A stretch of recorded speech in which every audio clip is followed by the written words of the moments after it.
Emily Carter had lived a life divided into two halves: the years before the accident, when she was a confident young woman studying to become a nurse, and the years after, when her world collapsed into fear, silence, and endless nights of panic. She had been only 23 when a car crash left her trapped in twisted metal, the screams of sirens burning into her memory forever. Though she survived physically, her mind became a prison. Crowded spaces sent her spiraling, loud noises triggered flashbacks, and the thought of traveling by plane, once a dream of hers, became impossible. Therapists called it PTSD. Friends told her to be strong. But strength wasn't enough when her own mind betrayed her at every turn. For years, Emily hid away, until a doctor suggested something she had never considered: a service animal. That was how Ranger entered her life. A German shepherd with amber eyes that seemed to see straight into her soul. He was trained to sense her panic before it consumed her, to press against her when she froze, to nudge her hand when her breathing turned shallow, even to wake her gently from the screaming nightmares. Slowly, painfully, Emily began to reclaim pieces of her life. Small trips to the grocery store, walks in the park, even dinners with her sister. And now, 5 years after her last failed attempt, she had finally gathered the courage to book a flight across the country to see her family again.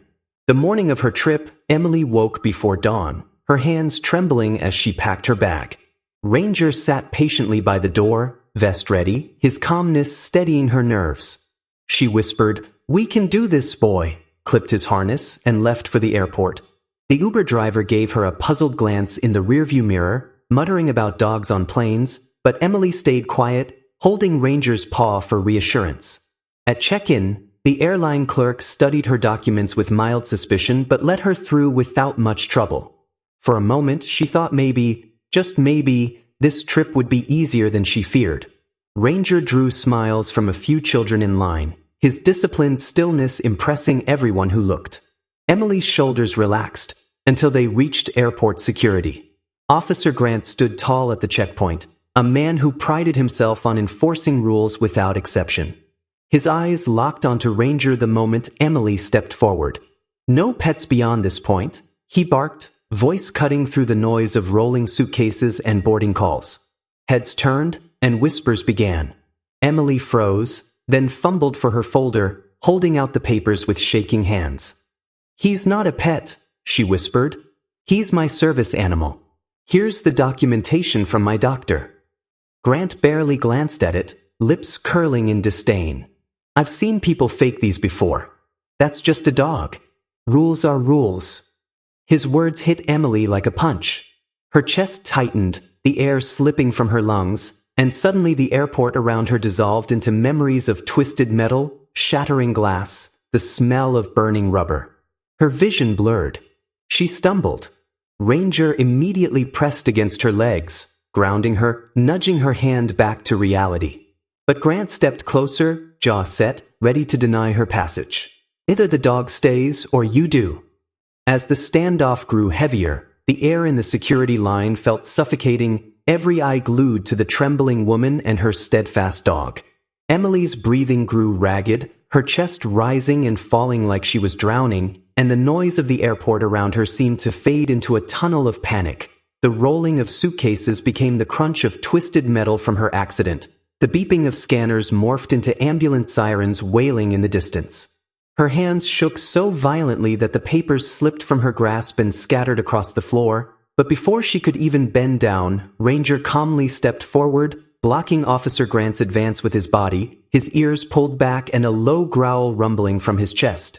The officer stiffened, hand twitching toward his radio, but that was when a small child from the crowd spoke up in a soft, wavering voice. "Mommy, why is he yelling at her dog?" "He's helping her."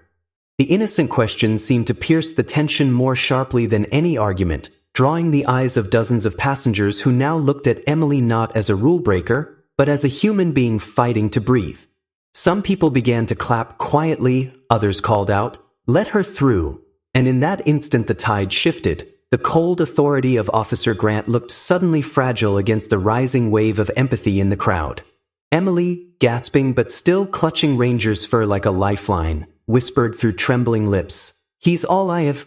Without him, I can't do this." And those words, raw and unfiltered, turned the entire confrontation into something no one could ignore. At that moment, Sophia, a young woman waiting in line, stepped forward, her phone raised, recording the entire scene. "This is discrimination," she said loudly, her voice shaking with indignation. "The Americans with Disabilities Act protects her. You're violating federal law, and everyone here is witnessing it." Grant's jaw tightened, his authority slipping as passengers began to murmur in agreement. He tried to summon backup, but before he could, the airport manager arrived, drawn by the commotion. Calm but firm, the manager listened, took Emily's folder from the floor, and examined the documents carefully. Then, in a voice that carried over the restless crowd, he declared, "Under the ADA, service animals are permitted in all areas where the public is allowed. This woman has every legal right to travel with her dog. Officer Grant, you owe her an apology." The officer's face turned crimson as applause erupted from the crowd. Red-faced, he muttered, "I'm sorry," but Emily could hardly hear him. She was crying into Ranger's fur, whispering, "Thank you, boy, thank you." Sophia put a gentle hand on her shoulder and said, "You don't know it yet, but you just gave hope to so many people." Hours later, when Emily finally sat by the airplane window, Ranger curled calmly at her feet. She looked out at the twinkling city lights below as the plane climbed into the night sky. Fear was still there, but it no longer owned her. She rested her hand on Ranger's back and whispered, "We did it. You and me." Ranger shifted, pressing closer, his steady presence answering her without words. And in that moment, Emily realized that she wasn't just flying across the country, she was flying back into her life, carried by the silent strength of the one companion who had never let her fall.